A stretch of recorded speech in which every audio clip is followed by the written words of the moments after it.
বিশ্ব নন্দিত তারকা হলিউড অভিনেত্রী কেট উইন্সলেট এক জীবনে অনেক চরিত্রেই অভিনয় করেছেন, হয়তো ভবিষ্যতেও করবেন।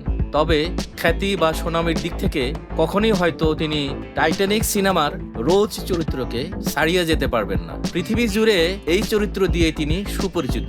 অস্কার জয়ী এই তারকা এবার আসছেন নতুন পরিচয়ে। অভিনেত্রী থেকে পরিচালক হিসেবে নাম লেখাতে যাচ্ছেন তিনি।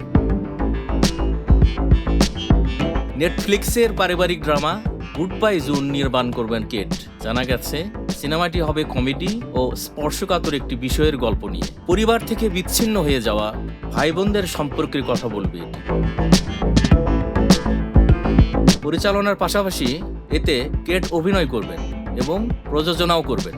এতে আরও অভিনয় করবেন Tony Collette, Johnny Flynn, Andrea Riseborough, Timothy Spall, Helen Mirren সহ অনেকে। সিনেমার চিত্রনাট্য লিখছেন উইন্সলেটের ছেলে জো অ্যাডামস। সিনেমাটিতে কেট সলোমন উইন্সলেটের সঙ্গে সহ-প্রযোজক হিসেবে থাকবেন।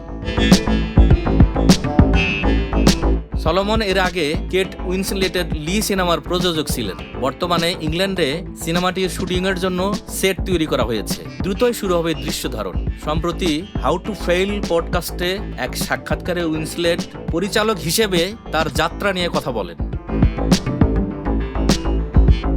তিনি জানান, অনেক আগে থেকে এই নির্মাণে আসতে তাকে প্রেরণা দিয়েছেন লোকজন, তবে তিনি আগ্রহী ছিলেন না। তবে কেট মনে করেন হলিউডে নারীদের দায়িত্ব ও ক্ষমতায়নের জন্য নির্মাণে আসা জরুরি।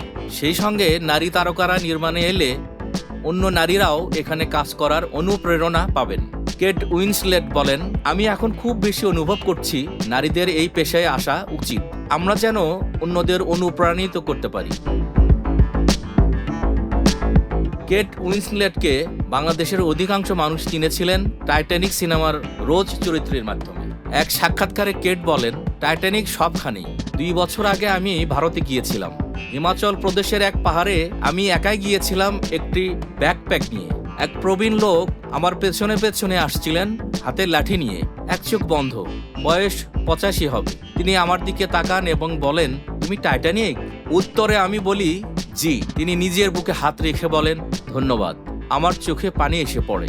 আমি বুঝতে পারি টাইটানিক সিনেমাটি মানুষের কত প্রিয়। কেট জানান, টাইটানিক সিনেমায় অভিনয়ের পরে তার কোনো ব্যক্তিগত জীবন ছিল না। সব মানুষ তাকেই দেখতেন, তার ব্যাপারে কথা বলতেন, নিজের ব্যাপারে অনেক গুজব শুনতেন। মাঝে মাঝে কষ্ট পেতে হতো তাকে। সাজু আহমেদ, বৈশাখী সংবাদ, ঢাকা।